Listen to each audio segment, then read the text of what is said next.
Alright, so in this video here, I have a long conversation with Darrel, who's one of the TAPS team members. Really good investigator. He's been going out in the summertime and leaving his recording devices and getting some great summertime audio. So we're going to discuss a lot of that with him, discuss his audio equipment, what he uses, and we're going to share a lot of his audio. We're just going to insert it into the conversation here and there. You'll hear us talk about the correlation between coyotes and Sasquatch. We'll play some audio that's pretty cool that has coyotes with Sasquatch, you'll hear a lot of coyotes and you'll hear something underneath it really bassy, or maybe it'll be a Sasquatch howl or possible Sasquatch howl if you want to say, and then coyotes after that. But you'll hear all kinds of examples. There's probably about 12, 13 clips we're going to play here. And like I said, I'm just going to insert them into our conversation here and there so you can listen to them. And also I'm going to leave a link to Darrel's YouTube page, so you can go there and listen to some of his audio as well. And you can also ask him some questions about audio because he knows a lot more about this stuff than I do when it comes to using the correct audio equipment and everything like that. We'll also discuss some of our techniques for dispersing our audio equipment out there in the forest. And but once again, everybody, I appreciate you listening, and be sure and like, subscribe, and share, and hit that bell notification window so you'll know when the new content comes out.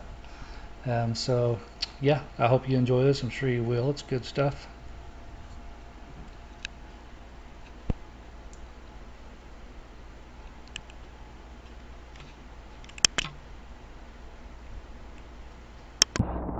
All right, we got Darrel joining us, and do you want to say where you're from, or you just want to say the area? Yeah, I live just north of Houston, town called the Woodlands.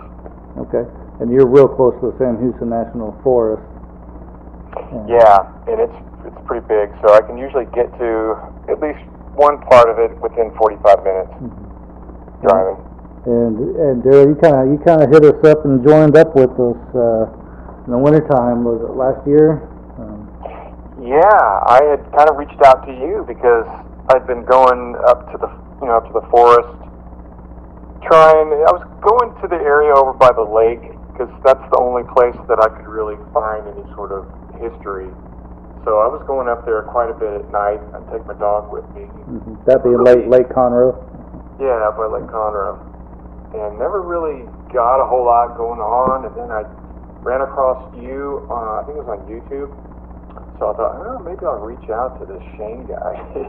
And then we ended up, having that phone call. I don't know if you remember that, but that kind of changed everything because you explained to me kind of some of the places that where activity was happening, and they were not the areas that I was going. And it's kind of funny because I'll tell you the quick story. You know this already, but it's kind of funny. You told me about Monkey Pond. Of course, I'd listen to Sasquatch. It's about Monkey Pond all the time. So you kind of where Monkey Pond or how to get me to Monkey Pond. And so I went there. I took my wife. We went up there. It was the evening. It was still daylight. And we went up there and kind of hung out by the pond, and it's really a cool area. But I'd set up a little audio recorder, and we were just going to kind of wait and see what happens after it gets dark. So sitting there and starting to get dark, and then all of a sudden we hear these owls, and I'm like, it's funny. I just told my wife, I was like, they say sometimes that Bigfoot will imitate owls, so we got to pay attention for these weird sounding owls. So we're sitting there, and we hear this. The little ooh, ooh, ooh, ooh.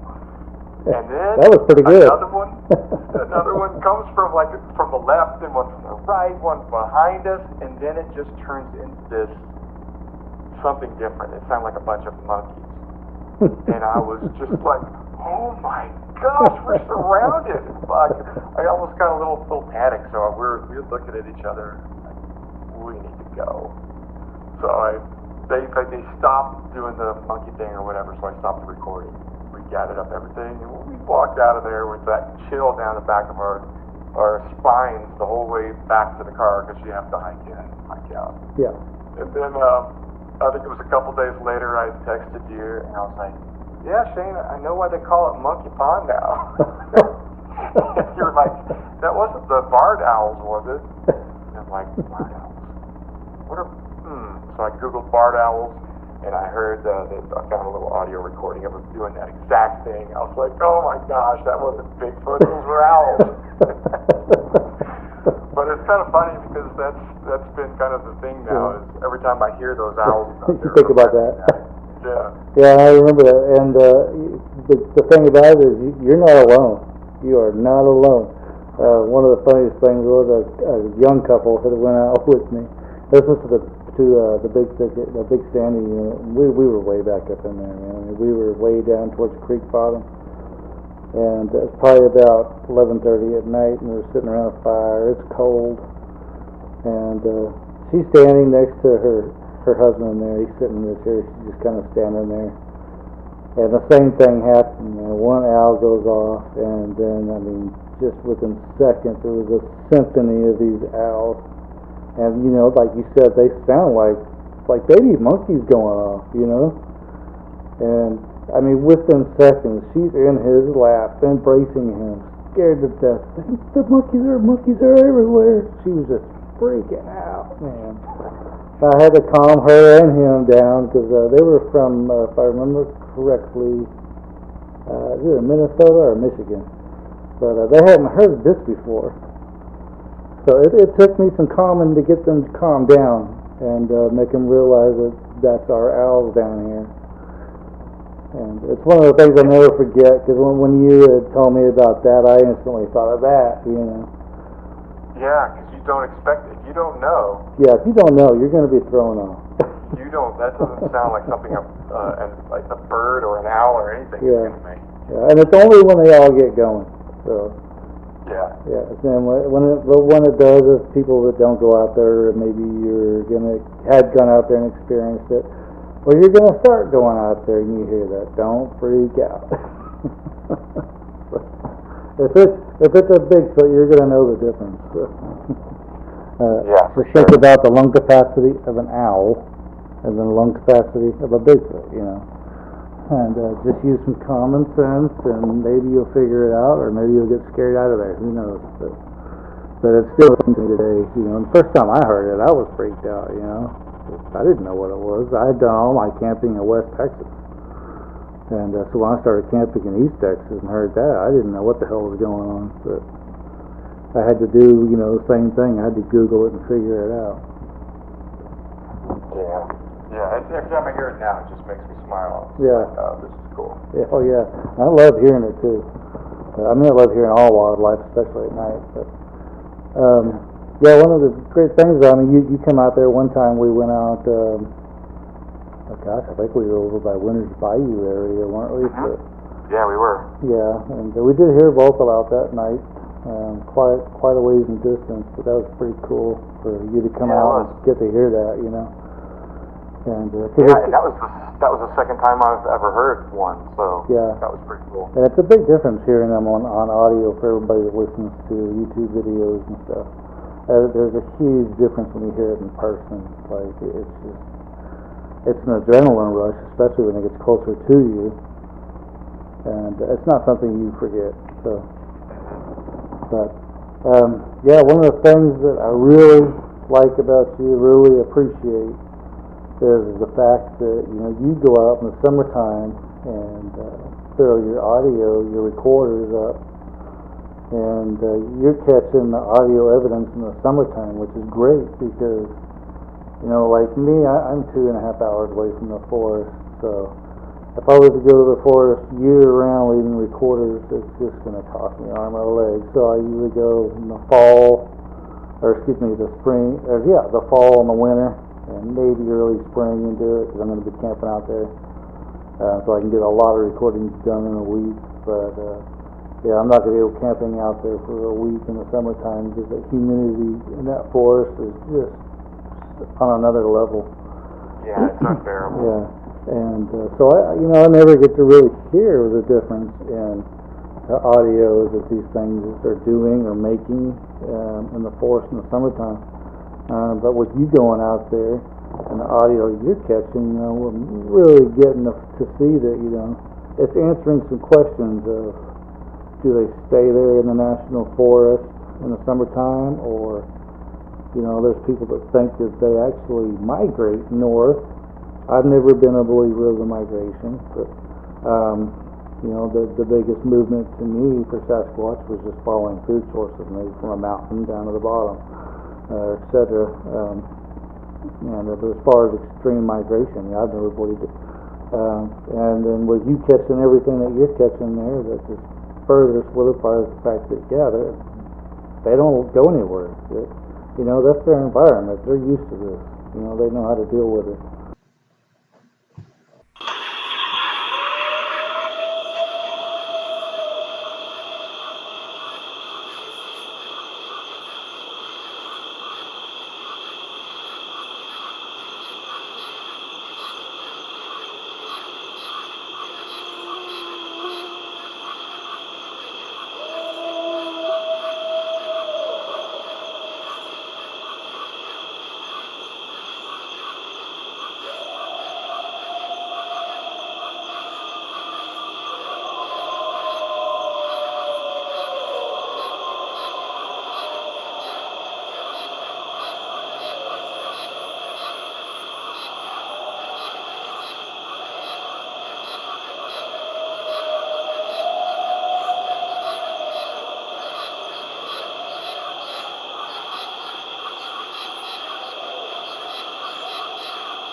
Yeah, and it seems like there would be a food source and water source year-round, so there really wouldn't be any reason to leave other than the unbearable heat, but they may be able to endure that a little bit better than you and I. Oh yeah, absolutely. That was that one there was 4 Notch area, and that was in that July, or was it earlier than that?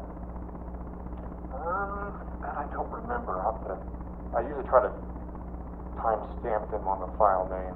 Yeah, but I remember it was hot, because I remember you going out, and I'm thinking, man, he's going out overnight, a couple nights, but you were just going out there and dropping off your audio though, right? Yeah, I just do a little drop rig, go back and get it next morning. And when these go off, maybe it's just me, but it seems like in the winter time, when I was catching audio, I was hearing a lot more coyote action. What do you think? I mean, are you still hearing a lot of coyotes in your audio that you go through? Yeah, so I'm hearing, especially over toward the west side of the Sam Houston. That's kind of where I've been more lately. I've got at least 4 packs of coyotes that, because I'm getting them weekly, I'm starting to kind of get to know them, and there's some crazy coyotes in some of these packs. Oh yeah. And I'm catching them, the recordings that I do, I try to do them in kind of a loose, what's called binaural. It's just it's a way of trying to record very similar to the way that your ears are set up on your head, where there's a little bit of blockage between the 2 microphones in the middle, so that you hear more from one ear, with what's on one side versus the other. So put on headphones, and it sounds like you're kind of right there in the middle of it. So you can get a pretty good idea of where, the areas where these things are at. And I've found there's been one pack that I've been really trying to get closer and closer and closer to, because they seem to come from the same spot. And that's the one that's got some of the weirdest sounding coyotes in it. So, actually, this week I was able to get as close as I've gotten to them, and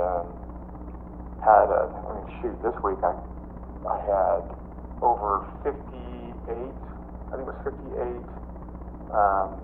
interesting clips that I was able to pull out of the recordings, which I've never had that many. Oh wow. Not saying that they're not all Sasquatch, but they're just interesting, a lot of coyotes, but most of them I would say were coyotes. Yeah. And how many nights does that cover? Just one night. Oh, just one night. It's just one night, yeah. Wow, that's pretty amazing to get 58. You said 58. It's 58, yeah. It's 58, and it's probably the majority coyotes. There's a couple of just humorous things, like there's a couple of cows that sounded absolutely hilarious, so I just did a quick little export on those. But it was very, very active for sure. And a strange thing that I'm starting to see, and it makes you wonder how clever these Sasquatch are. A lot of times I'm picking them up when a train goes by or when a plane flies over. So they're on the spectrogram, their signature is going to be kind of obscured by that bigger sound. So in your opinion, do you think it's something they're doing on purpose to kind of, I don't know what the word is? It's almost like audio camouflage. Yeah, thank you very much, yeah.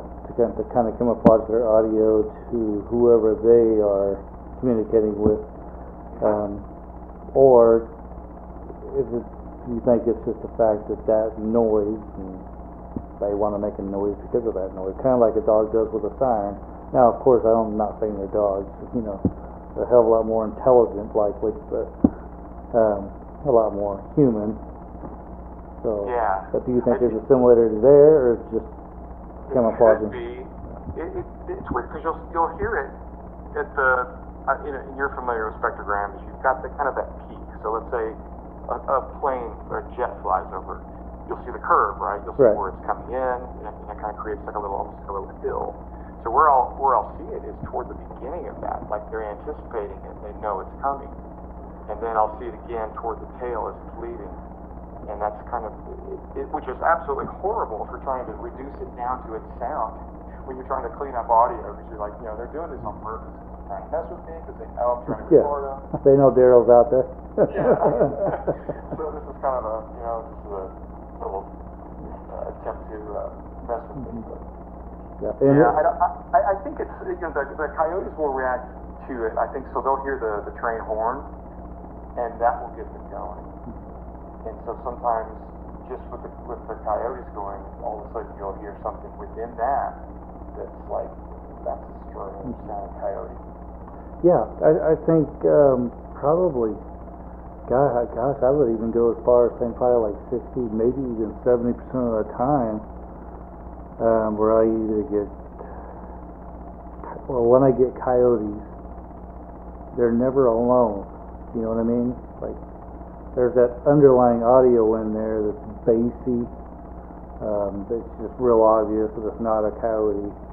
So it's just, I get that a lot, and you seem to be getting that a lot as well.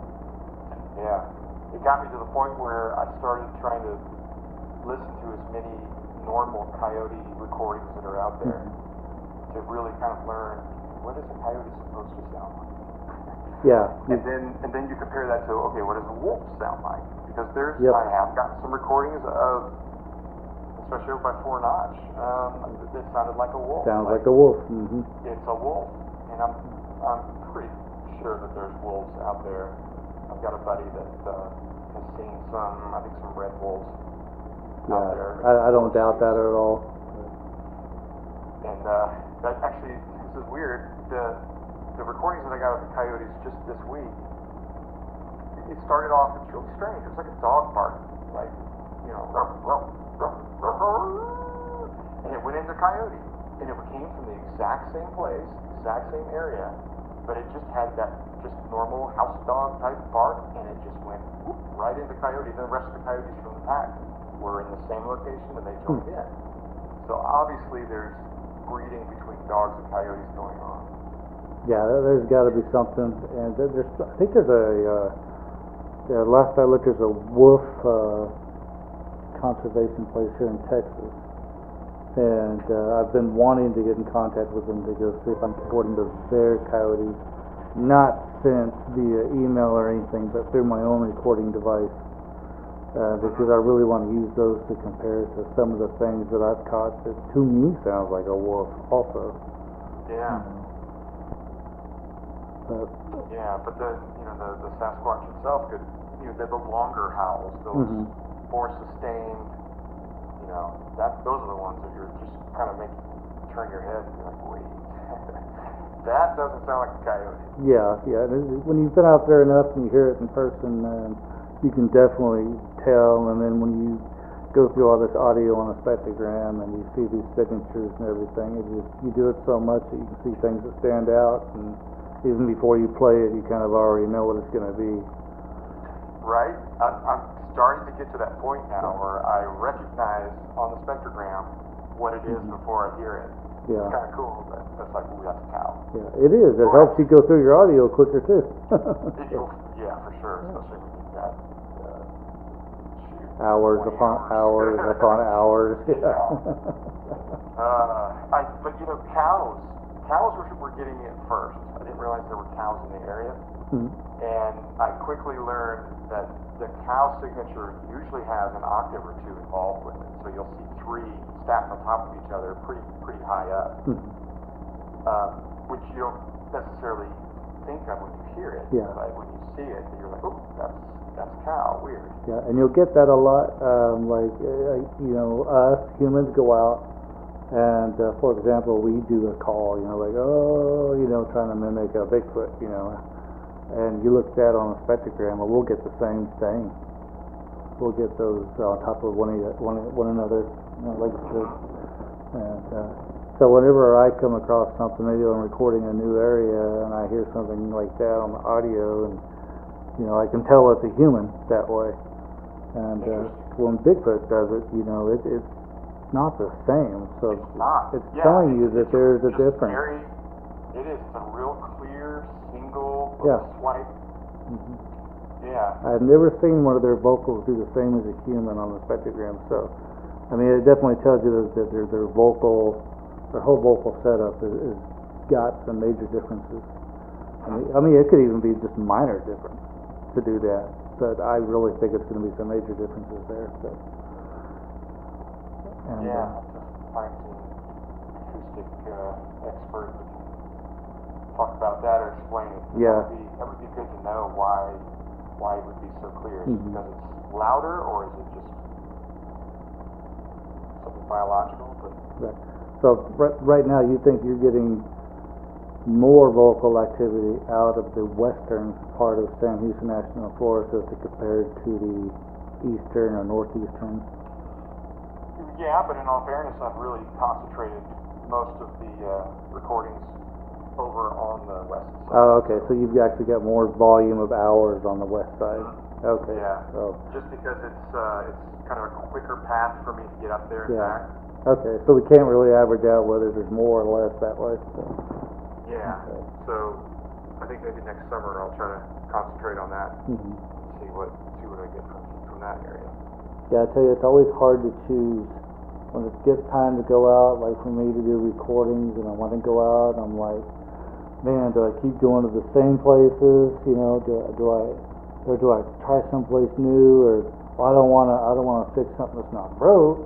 But on the same note, you know, maybe I'm going to get something more exciting. It's hard decisions on going out. You know, it is hard. You could go one place where you went one time before, and you just had this amazing activity. So you want to go again. You know, it has no effect.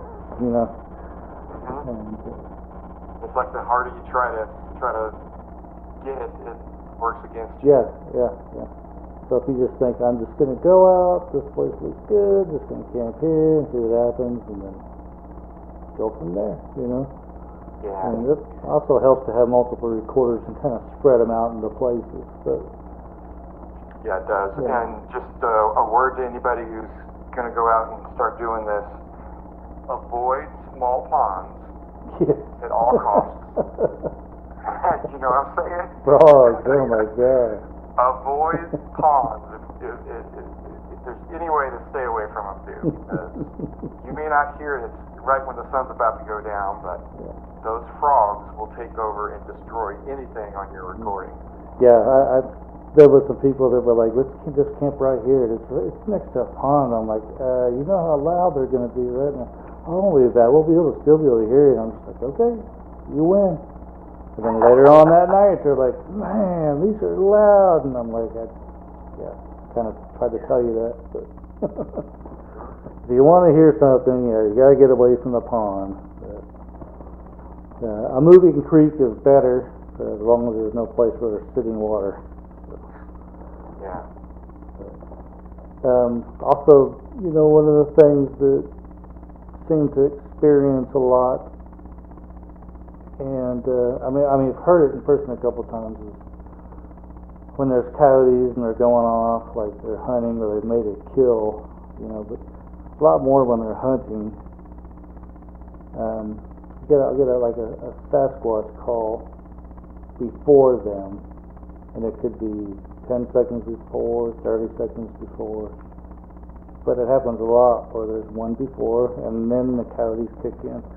And I'm always wondering if that's a locator, or where are the coyotes, or is it calling the coyotes? Because I honestly, in my opinion, think that they use the coyotes to also hunt, and because it's kind of like a cheat method. You got dogs, we train dogs to hunt with us, So why wouldn't they use them for hunting?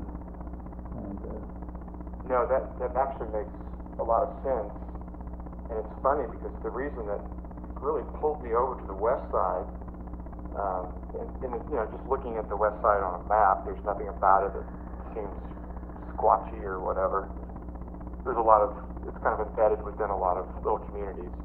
It's not as dense as some of the other spots, but I've got a buddy at work. He and his brother, they go up there pretty regularly and just kind of hike around and listen for things, and they had called me and told me, or sent me some audio of while they were out there, they heard what they described as really the Ohio howl, and it was very close. And they could hear the thing that made it, Sasquatch, and they heard it kind of moving, and then they heard it kind of cross the trail. And he said there was these coyotes that were right behind it that were following it. It was a whole pack of coyotes that followed this thing. And man, I was up there the next night.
Yeah, they were really close to it if they could hear the vocal, of course, and then to actually hear the movement through the forest. I mean, that's close.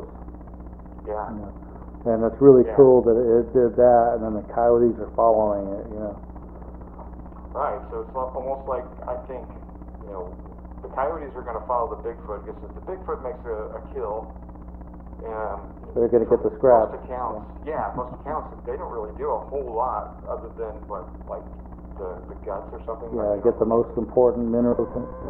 Yeah, and then they leave the rest for the, Mhm. the predators or the Yeah. scavengers. Sorry. So maybe that would make sense for coyotes to be following them. Yeah. But boy, wouldn't that be cool if they had some sort of agreement where they work together on things like that. Yeah, it's like fast food, you know. You don't call, the DoorDash, you call the coyotes, you know. Right. And The coyotes are like, don't eat me. Tell you what, you don't eat me, and we'll share. Yeah. And we've heard the roars. Last one I heard was was it last year? Actually, I think it was not last year, year before, and I was out there with a couple of team members, Kevin and Becky, and we were on the bridge at Stubblefield. And coyotes, man, they were just right. I mean, oh my gosh, couldn't have been more than 50 yards up the road, right behind the Stubblefield camp. And they were going off like they had just made a kill. It was really cool to hear, but then all of a sudden, the roar that just shut them coyotes up was crazy. It's on the channel, because I was able to catch that through my body cam, the audio. And it shut those coyotes up, and there was two roars, and it was like they made the kill, and he's like, hold on, stop eating. I need to get what I'm getting here, like it was mad, like somebody gets mad at its dog, Mm-hmm. And that was one of the closest ones I've heard, the craziest ones. I've heard it before, but not that close. Yeah. And That's crazy. yeah. And even Kevin and Becky, they were just as shocked as I was, But yeah, it was an amazing night, and that's one of the main reasons I go out, for that adrenaline rush like that. You just can't beat it. You really can't. And You really can't. Do you remember what time that was? oh boy, that had to have been close to midnight. Yeah, it had to be close. The funny thing of too is right when that happened, we got over our shock, and I started walking down the road towards that direction, and it was weird because it got foggy all of a sudden. It was just a coincidence. It didn't have anything to do with Sasquatch, but it was a weird coincidence. That makes you think maybe it's time for you to stop and turn around. Right?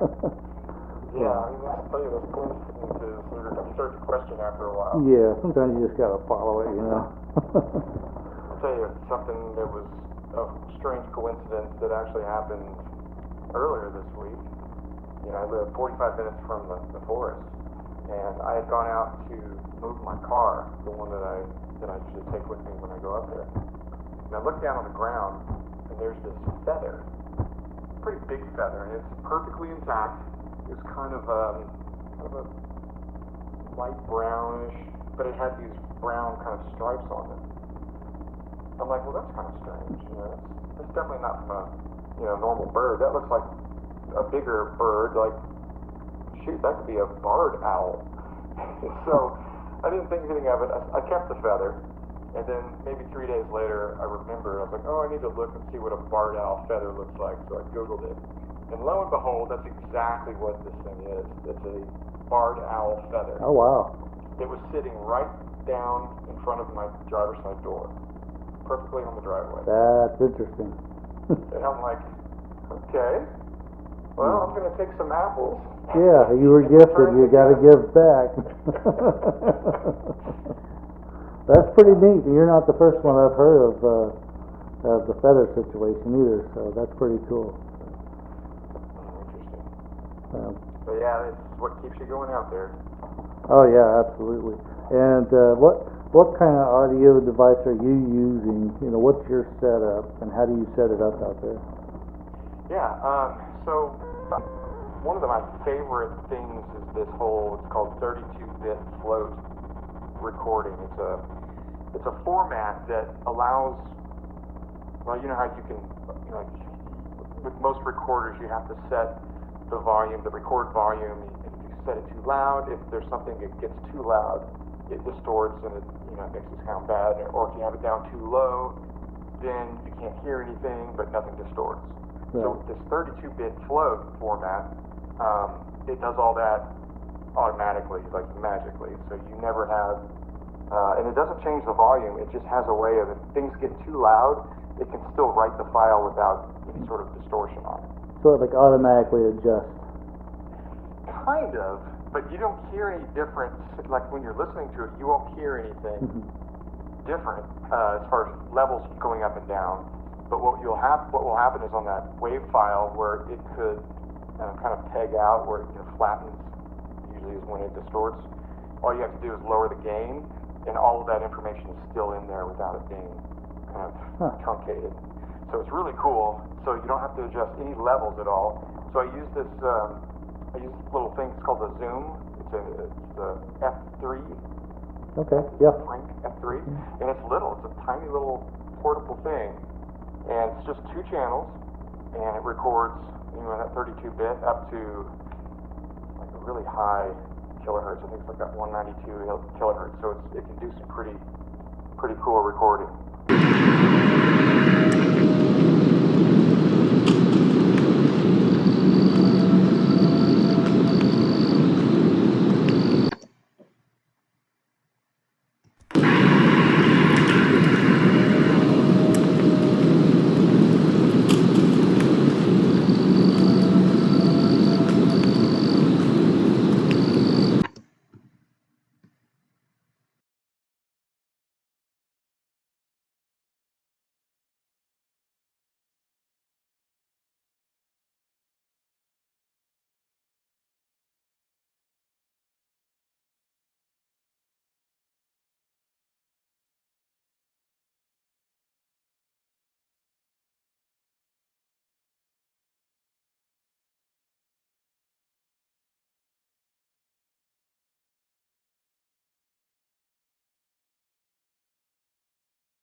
And I just use that with some real little tiny microphones that have the windscreen over them.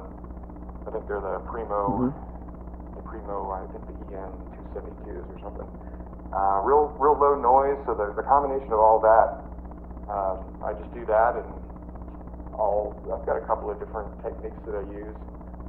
But to get that binaural thing, I've got a little dummy head, and I've got sometimes I'll use a tree, just a bungee cord around a tree with the mics around, like ears would be on human. Yeah, it sounds like you got some knowledge with the audio, because I would have never have even known what a 32-bit floater was until you told me, you know? Yeah, well, I've got a little experience with audio recording from past jobs, and so I didn't even know what 32-bit float really was, though, until I started looking it up. So 32-bit float. Now, does that plug into your Zoom? Yeah, so the 32-bit float is just the format that it records. Oh, okay, that's just the format then. Okay. Yeah, and that's what allows it to do kind of what it does without it, clipping out the signal. Okay, so you got the format in the Zoom, and then you got your microphone. And is it a super sensitive microphone? Is it omnidirectional? Yeah, they're omni. They're omnidirectional, and they're actually pretty cheap little microphones. They're kind of hard to find, but if you're handy, you can kind of buy them and solder them together and create your own little thing. Yeah, send me the link because to me that's the hardest thing for me to find is an omnidirectional mic. I mean, believe it or not, all my recordings, almost all of them are on a directional mic, and but I've got the gain like way up, and then I guess because I have them so high up in trees, I'm able to pick the stuff up, even though it's not omnidirectional. But it makes me think of how great it would be, how much better if it was omnidirectional, you know. Yeah, that's definitely the way to go, because it will. The cardioid or the directional ones are they concentrate just in one spot, one area. Yeah. More like a spotlight instead of a flow type. Right. Yeah, it's a good way to put it too. Yeah. Now your device, your Zoom and everything. Now your microphone. Do you have your Zoom inside of a weatherproof box? Yeah. Okay. Just use like a little Pelican case, real small one. Okay. And then a little hole that comes out with your microphone. Yeah, I just put little holes, little notches actually on the where it closes. Yeah, that's kind of the same thing I have. I have one Pelican case for one recorder, and then another one. Honestly, I don't know what this case even went to, but it was a good size. It was waterproof from the rain, so I thought I'll just use it. But I did the same thing. I've got the recorder in there. I have a external power pack inside of it. Yeah, me too. Yeah, and forgot about that. Yeah, got a little Anchor power pack. Otherwise, the little batteries on that Zoom won't last. Yeah, and it's hard to find recorders. There is one out there, so if you want to look for one, they don't make this one anymore. But there was one there, and they used to be, when they had them out, about $30. Now, if you find them, they're anywhere from $50 up to $70 because they're rare. They're called Lemofun. It's LEMOFUN, and they can record for a week on a charge. Wow. Yeah, and I've only got one left. I've got a couple of buddies that managed to find one on eBay and pick them up, and they use them. But when I'm using that, I don't even need my external battery pack. But on these other regular recorders, yeah, I've got the external battery pack, the recorder's plugged into that, and also my microphone is electronic, and it plugs into that power pack also. And yeah, I'll leave it up for a good week.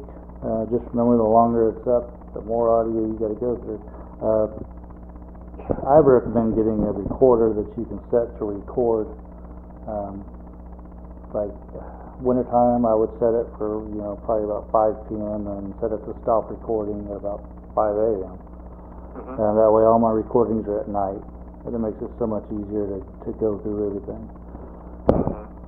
I will say I've had a lot of activity right at sunset. Yeah. So just as the sun's about to go down.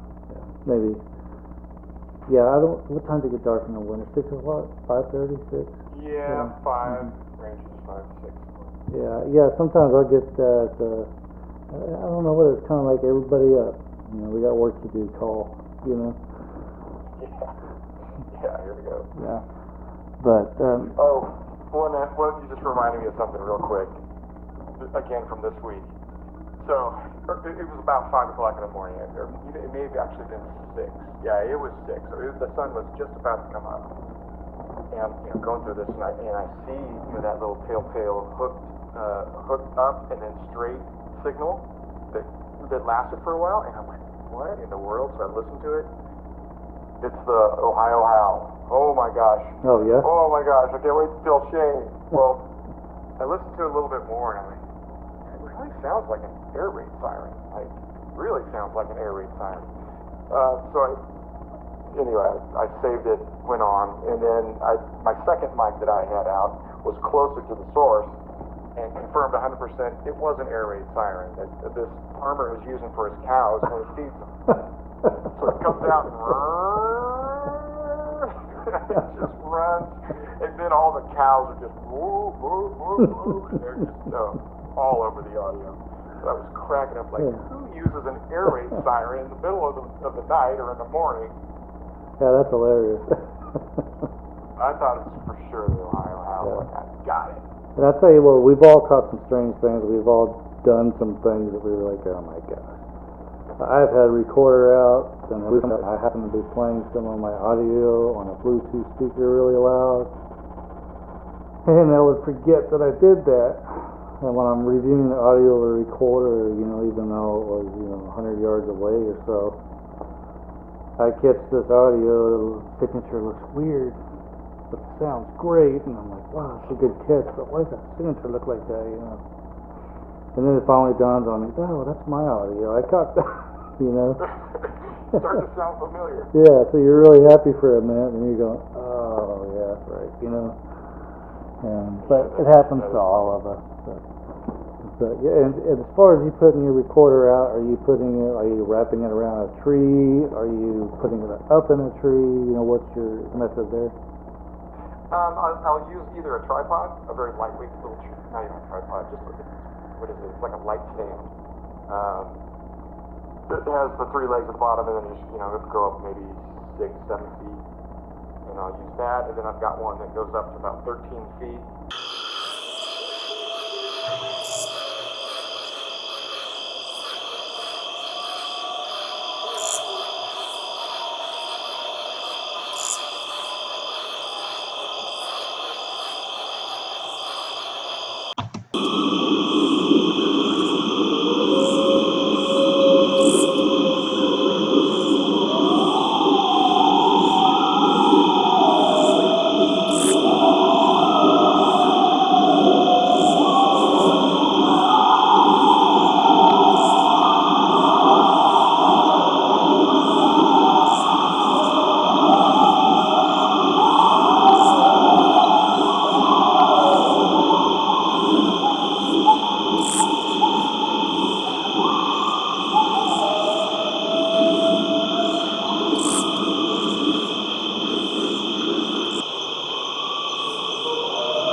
If I feel like dragging that one is a little heavier, Yeah. I'll run that out and try to send it up as high as I can, Okay. just to get all the as much as I can from that area. Yeah, and when you, I've had people who've gone out and put in recorders like in stumps or dry trees at the bottom, and I do not recommend this because you're going to get so much noise pollution from crickets and the mice and the other little rodents that are walking around, and yeah, there's some sort of strange bug that lives in dead wood that ticks like a wasp. Yes. You heard that? Yes.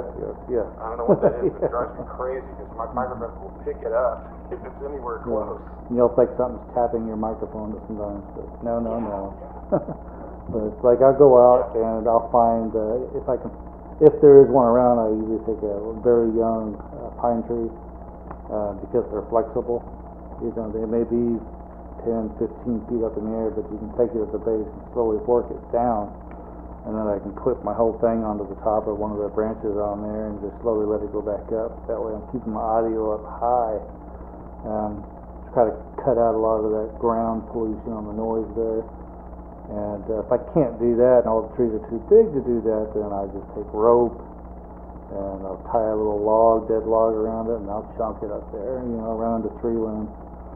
And I'll tie that off the tree and tie the other end to my recording box, and so I can just hoist it way up high and then tie it off, and then when I go check it, I just hoist it back down and take the recorder, download it, and then put it back in and hoist it back up there. But one thing to do though, when you throw that log over the tree, don't take your eyes off of it.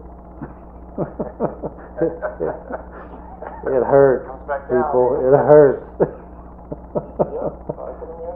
This last winter, I got smacked right in the face by a log, and I was like, I will never forget it, and I'll never make that mistake again. Wear a helmet, safety glasses. Yeah. So, I've thought about that technique, so I've got to try it. I thought, it'd be really, really cool to hoist it up over a big, high up branch or something. Oh yeah. Yeah, one thing that aggravates me is when I'm out there and I'm staying out there for a little while and I'm setting recorders up, and maybe I'll go down a road at night or something, just kind of sit for a while away from camp. And it never fails, I always hear this awesome roar, like the one I explained earlier on the bridge, Stubblefield Bridge, and you'll hear it. And it won't be anywhere near where you put one of your recorders. So you just have to hope that because you heard it where you're at, that it made it through all the vegetation and trees over your recorder, and it never does. Never does. It's so aggravating. But just don't give up. Just got to keep going. You do. You just can't be at the right place at the right time every time. Yeah, all the time. Just like when you go out, sometimes you're on the money, and then sometimes you're not. And but either way, when you go out, all the people that are a part of this, part of TAPS and everything, they're just good people, man. It's a blast going out. So if you don't get a lot of activity, it's okay, because you're sitting around with good people, good friends, and you just can't beat it. True. They say that you'll get more activity if you're not trying. Oh yeah, absolutely. And we've always got a thermal, everybody's got a thermal, so somebody's always taking a quick look, because you do get the ones that come up close to camp, and you're not going to know they're there unless you can see them through the thermal. And I like to use mine as Wi-Fi through my phone, so that way I'm not having a thermal up to my eye, staring at this Bigfoot, staring at him, so he knows I can see him. I want to look at my phone and just kind of hold this thing in my hand nonchalantly, look around, so I don't want to give any hints off that I can see them and let them figure that out, because then we're never going to get one on thermal. But it's hard to do. But your audio though, I'm gonna play a lot of it here so everybody can hear it. And it's amazing audio. It's really good. And I'm going to put a link to your videos on YouTube so people can go over there and listen to them as well, and all the stuff you put on there. So that'll be in the description below. And awesome. I'll probably start uploading more and more. Yeah. As I get them. Yeah. So definitely you don't want to miss any of his stuff here, Darrel. You don't want to miss his stuff. So go over there and subscribe to his channel, because you're not going to want to miss it. And because he's getting great stuff in the summertime, and he's going to get great stuff in the wintertime too. Can't wait for these bugs to shut the heck up. Oh, I know. But well, I guess until I see you again or hear some more audio from you, I'll let you go. I appreciate you coming on here, and look forward to seeing you as soon as I get back out there again and everybody getting together again. So it'll be a good time. I can't wait. Yeah. Can't wait. And it was really good talking to you about everything. Yeah, and if anybody's got any questions about audio, that are more than the simple answers, I would go, to his page over there and ask him, comments below on his page. He can probably help you answer those questions better than I could. Yeah, I'd love to. Absolutely. Yeah. Okay. Well, thanks again, and until next time, I will see you around. So. Alrighty, thank you, Shane. All right, thank you, Darrel.